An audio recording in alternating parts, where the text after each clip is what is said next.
একদিন যখন আমি স্নান করে বাথরুম থেকে বেরিয়ে এলাম, তখন খেয়াল করলাম যে আমি আমার পোশাকগুলো বাথরুমেই রেখে এসেছি।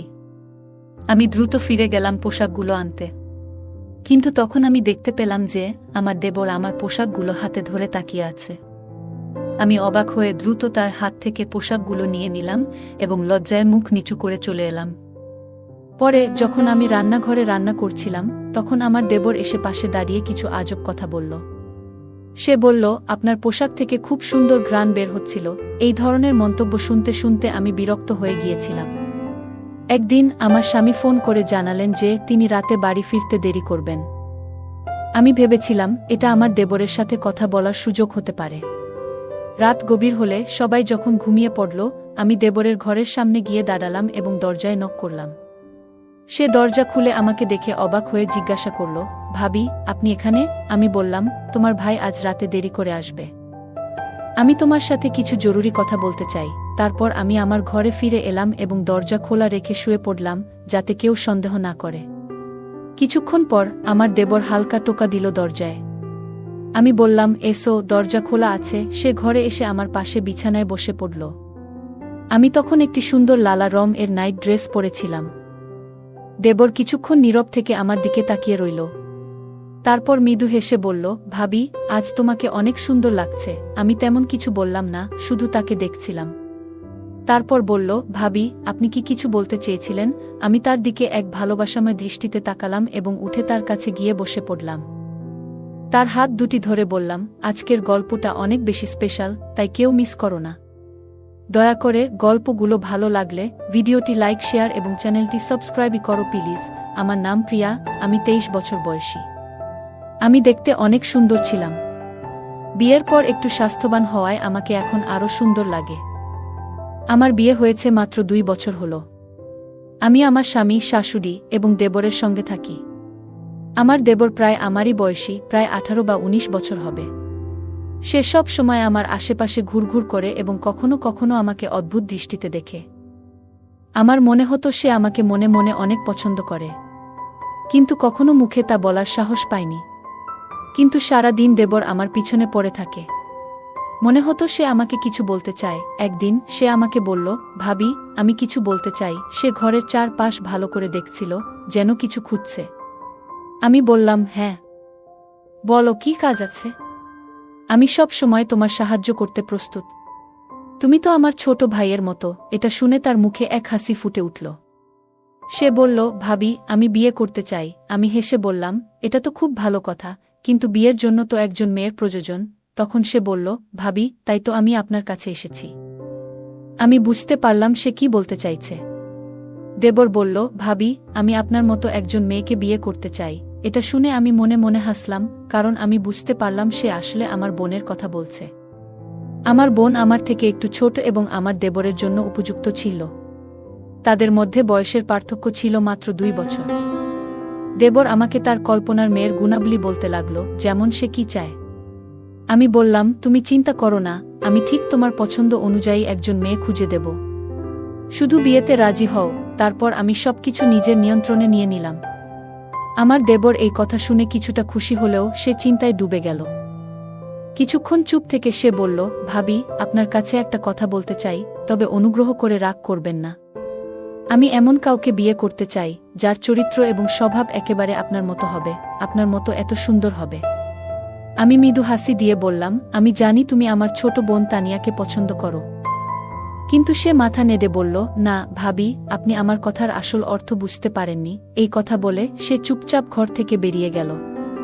আমি কিছুটা অবাক হয়ে তার দিকে তাকিয়ে রইলাম। আমি ভাবতে লাগলাম, হয়তো সে লজ্জায় তানিয়ার নাম বলেনি এবং সেই কারণেই সে কথা না বলে চলে গেল।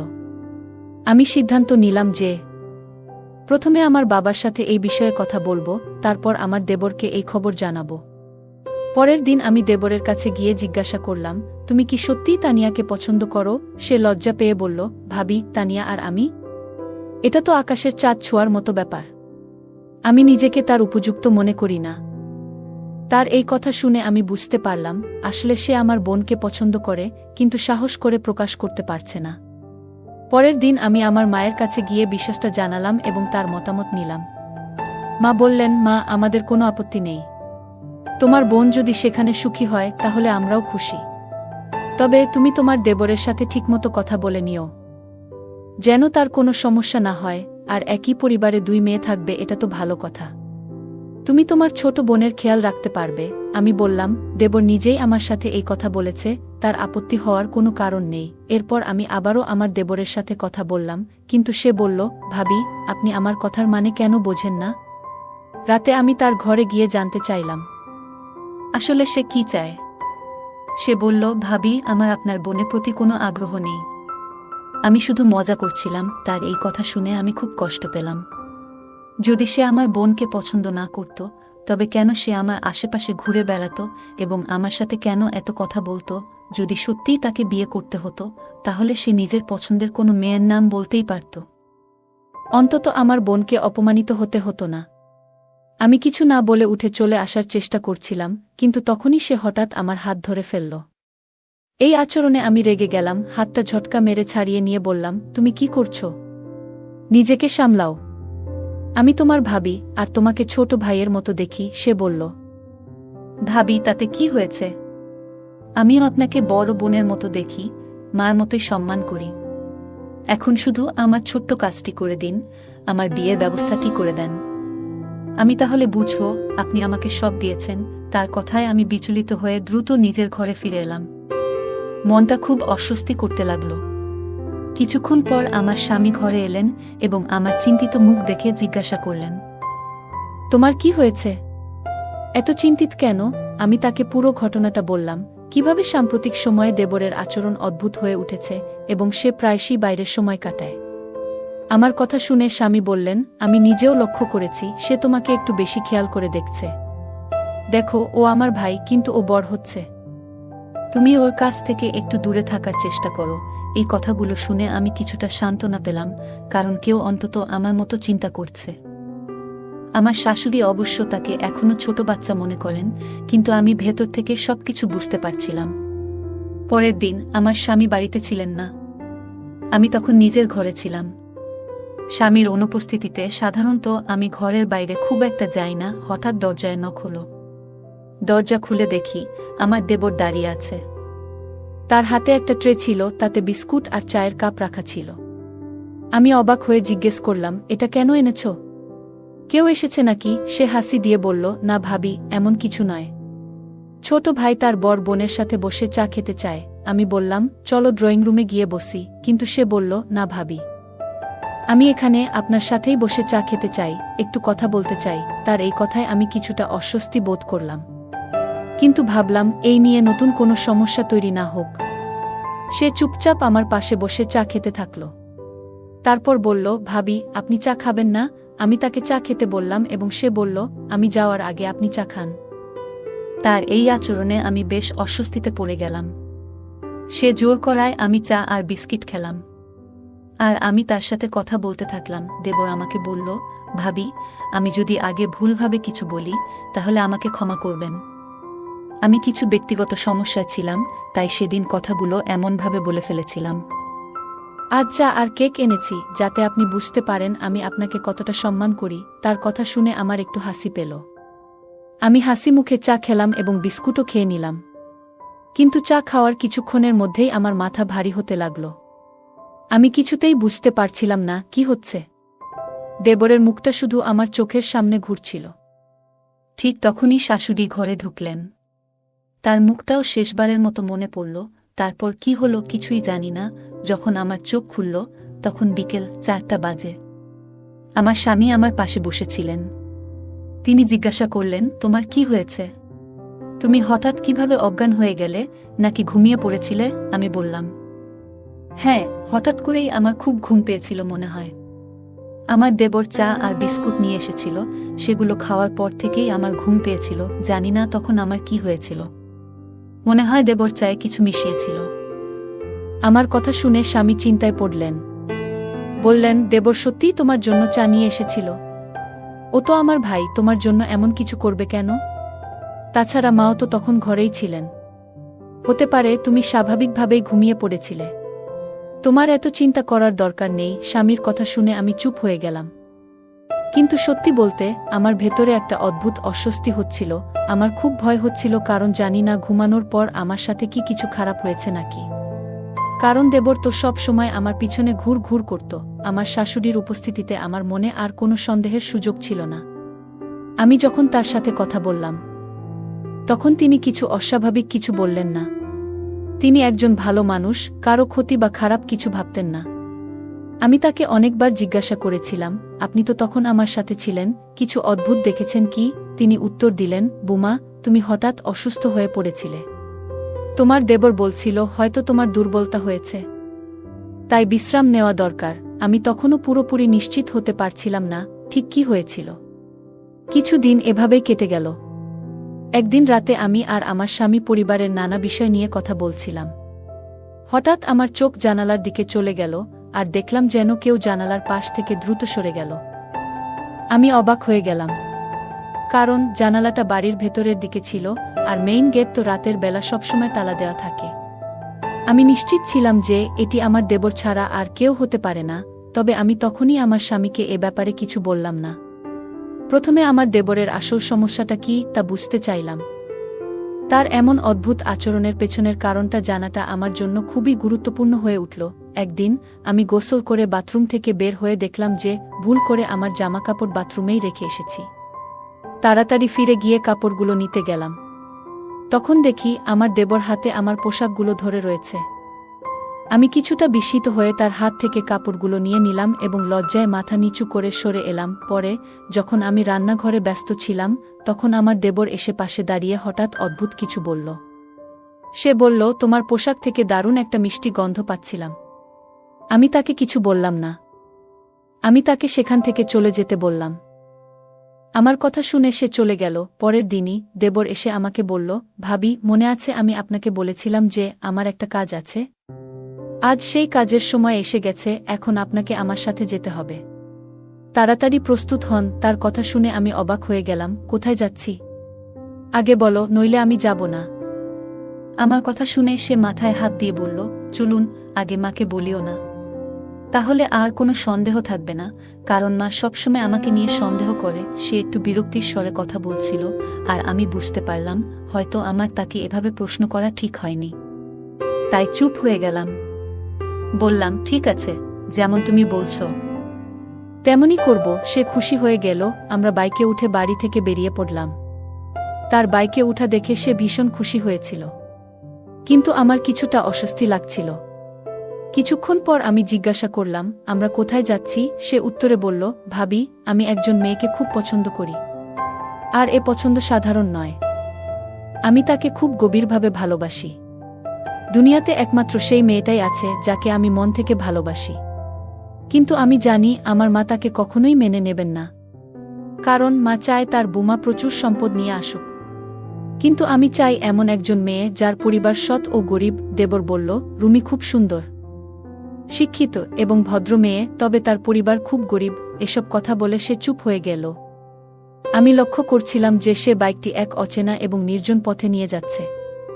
আমি তার কথায় মগ্ন ছিলাম, তাই কিছুটা ধাঁধায় পড়ে গেলাম। সে বলল, আরেকটা অনুরোধ ভাবি, আপনি ওখানে বলবেন না যে আপনি আমার ভাবি, বরং বলবেন আপনি আমার মা। তার কথা শুনে আমি অবাক হয়ে বললাম, তুমি আমাকে মা বলে পরিচয় দিতে বলছো? আমাকে তো খুব বয়সে ছোট দেখায়। তখন সে বলল, ভাবি, ওরা এসব বোঝে না। আমি বলে দেব যে আমার মা নিজেকে খুব ভালোভাবে যত্নে রেখেছেন, তাই তাকে এত তরুণ দেখায়। আমি তার কথা শুনে হাসলাম, কিন্তু তার বাইক যেদিক নিয়ে যাচ্ছিল তা দেখে আমার মন খারাপ হতে শুরু করল। মনে মনে ভাবতে থাকলাম, আবার কোনো বিপদে পড়ব নাকি, কারণ দেবরের আবভাব ভালো লাগছে না আমার। বাইকটি একটি নির্জন স্থানে থামল, আর আমার মনে অস্বস্তি শুরু হলো। আমি ভাবছিলাম, কি করতে যাচ্ছে সে? আমার স্বামীকে না জানিয়ে তার সঙ্গে চলে এসেছি। যদি কোনো সমস্যা হয়, আমি কিভাবে এখান থেকে বের হব?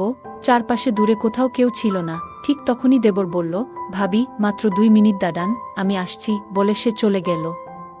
আমি একা নির্জন স্থানে দাঁড়িয়ে ভয়ে কাঁপছিলাম। হঠাৎ একটি বড় গাড়ি এসে আমার পাশে থামল। আমার বুকের ধুকপুকানি যেন থেমে গেল। আমি মাথা নিচু করে বাইকের পাশে দাঁড়িয়ে রইলাম, ভয়ে কোনো কথা বলতে পারছিলাম না। কিছুক্ষণের মধ্যেই আমার দেবর ফিরে এলো। আমি মনে মনে স্বস্তির নিঃশ্বাস ফেললাম। গাড়িটি দ্রুত সেখান থেকে চলে গেল। আমি দেবরকে জিজ্ঞাসা করলাম, এটা কে ছিল? সে হেসে বলল, ছেড়ে দাও ভাবি, সুন্দর মেয়ে দেখলে লোকজন এমনিতেই ছুটে আসে। তুমি আর চিন্তা করো না। আমি আসলে তোমার ভাবিকে দেখাতে মিষ্টি নিতে গিয়েছিলাম। সে মিষ্টির বাক্সটা হাতে ধরিয়ে দিল। আমরা যখন সেই বাড়িতে পৌঁছালাম, আমি দেখে সত্যিই অবাক হয়ে গেলাম। বাড়িটি ছিল খুব ছোট এবং পুরনো।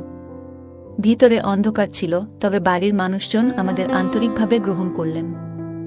আমি সেই মেয়েটিকে দেখলাম। সত্যিই সে খুব সুন্দরী ছিল। তার গায়ের রং ছিল ফর্সা, যদিও তার মায়ের রং কিছুটা গাঢ় ছিল। বাড়ির পরিবেশ খুবই সাধারণ, কিন্তু সবাই খুব সম্মানিতভাবে আমাদের আপ্যায়ন করল। আমি নিজেকে দেবরের মা বলে পরিচয় দিলাম, যা শুনে তারা খুবই খুশি হল। আমার পরনে সাদা পোশাক ছিল, যা দেখে তারা বেশ মুগ্ধ হল। মেয়েটির মা বলল, আমার মেয়ের জন্য এমনই একটি ভালো পরিবারের সম্পর্ক চেয়েছিলাম। আমার মেয়ে অনেক কষ্ট দেখেছে। আমি চাই না তার পরবর্তী জীবনও এমন কাটুক। আমি তাকে আশ্বস্ত করে বললাম, তোমার মেয়ে আমাদের বাড়িতে এসে সুখে থাকবে। চিন্তা করো না। আমার কথা শুনে সেই মহিলা অনেক খুশি হলেন। এরপর আমার দেবর তাদের বলল, আমরা শীঘ্রই বিয়ের জন্য আসব, তবে আমাদের পরিবার প্রথমে রাজি নাও হতে পারে। কিন্তু একবার বিয়ে হয়ে গেলে সবাই মেনে নেবে। এই কথায় মেয়েটির মা কিছুটা চিন্তিত হয়ে পড়লেন, কিন্তু আমি তাকে আশ্বস্ত করে বললাম, এমন কিছু হবে না যেমনটা আপনি ভাবছেন। আমরা এই সম্পর্ককে সম্মানের সঙ্গে শেষ পর্যন্ত টিকিয়ে রাখব। মহিলাটি আমাদের কথা শুনে শান্ত হলেন এবং বললেন, ঠিক আছে, আপনারা যেটা ঠিক মনে করেন সেটাই হবে। ফিরে আসার সময় আমার দেবর খুব খুশি ছিল। সে বলল, ভাবি, তোমাকে অনেক ধন্যবাদ। তবে বাড়িতে এই কথা বলো না। মা আর ভাইজা এই বিয়েতে রাজি হবে না। তবে একবার আমি বিয়ে করে নিলে তারা আর কিছু বলতে পারবে না। আমি জানতাম না এখন আমাকে কি করা উচিত, কিন্তু আপাতত আমি দেবরের কথা মেনে নিলাম। তবে আমার মনে একটা বড় সন্দেহ রয়ে গেল যে সেই চা খেয়ে আমি হঠাৎ বেহুশ কেন হয়ে গেলাম।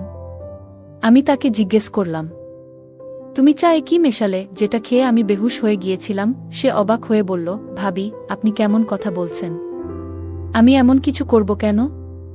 আমি তো শুধু আপনাকে খুশি করার জন্য চা বানিয়ে নিয়ে এসেছিলাম। তার কথাগুলো শুনে সত্যিই মনে হচ্ছিল। যাই হোক, কিছুক্ষণ পর আমরা দুজনেই বাড়ি ফিরে এলাম। আমি খুব ক্লান্ত ছিলাম, তাই সরাসরি আমার ঘরে চলে যেতে চাইলাম। কিন্তু হঠাৎ করে আমার মাথায় প্রচণ্ড ব্যথা শুরু হলো, আর চোখের সামনে সব ঘুরতে লাগল। আমি পড়ে গেলাম। এরপর আর কিছু মনে নেই। যখন জ্ঞান ফিরল, তখন আমি হাসপাতালের বিছানায় শুয়েছিলাম। পাশে আমার শাশুড়ি, স্বামী এবং দেবর বসেছিল।